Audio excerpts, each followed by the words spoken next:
maintenance time, so I will booking COP at second floor.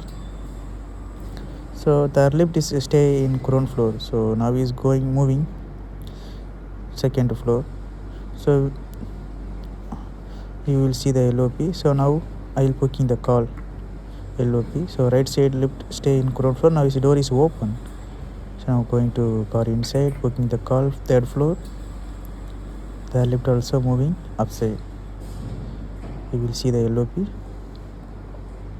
So ground floor stay. So now is moving first floor. So the lift also running. So the maintenance time, every elevator I will book the LOP. So going to car inside, checking everything is good or not. After that, one by one checking the elevator, machine room, soft inside, cabin inside, pit inside. So everything you will check. So now we are going to checking the maintenance time. So that way at that time I will checking car inside. So now left side lift also I will booking the LOP. Car downside is coming. So we are going to car inside booking the call. So third floor. So now stay ground floor 0. So you will see the LOP. So now is cross the first floor. Yes, moving. So every elevator is running.